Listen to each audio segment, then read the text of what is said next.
ایک عورت نے سڑک پر ایک بے گھر بوڑھے شخص کو بھیک مانگتے دیکھا جس کے بال بڑے ہوئے اور کپڑے پھٹے ہوئے تھے۔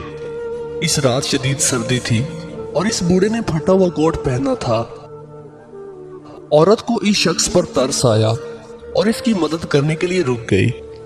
عورت کی خیریت پوچھنے پر بزرگ نے سوچا کہ شاید وہ اس کا مذاق اڑانے کا ارادہ رکھتی ہے اور اسے دور جانے کا کہا۔ کیا آپ کو بھوک لگی ہے؟ عورت نے پوچھا۔ بزرگ نے ہاں میں جواب دیا۔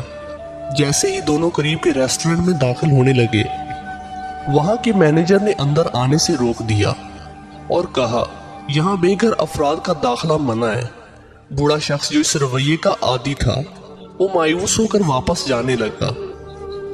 اتنے میں اس عورت نے مینیجر سے سوال کیا، کیا آپ اس بینک سٹاف سے واقف ہیں جو اس سڑک کے کنارے پر موجود ہے؟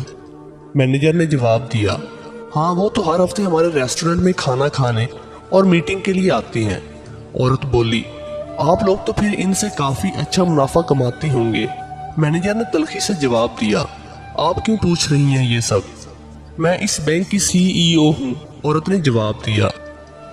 مینیجر نے ایک لفظ بھی منہ سے نکالے بغیر ان کو اندر آنے کا کہہ دیا۔ CEO کے رویے کو دیکھ کر بوڑھے شخص نے حیرانی سے پوچھا، آپ نے میرے لیے یہ سب کچھ کیوں کیا؟ CEO بولی، میں بھی ایک بے گھر لڑکی تھی، ہمارے پاس کھانے پینے کے لیے زیادہ کچھ نہیں ہوتا تھا، اور جب کبھی میری امی کچھ پیسے جمع کرتی تھی تاکہ ہم ریسٹورنٹ میں کھانا کھا سکیں تو ہم سے اسی طرح سلوک کیا جاتا تھا۔ جس دن میں بینک کی CEO بنی، اس دن میں نے یہ عہد کر لیا تھا کہ میں کسی بھوکے شخص کو کھانا کھلانے کا موقع ضائع نہیں کروں گی۔ ہم سب برابر کی محبت کے حقدار ہیں۔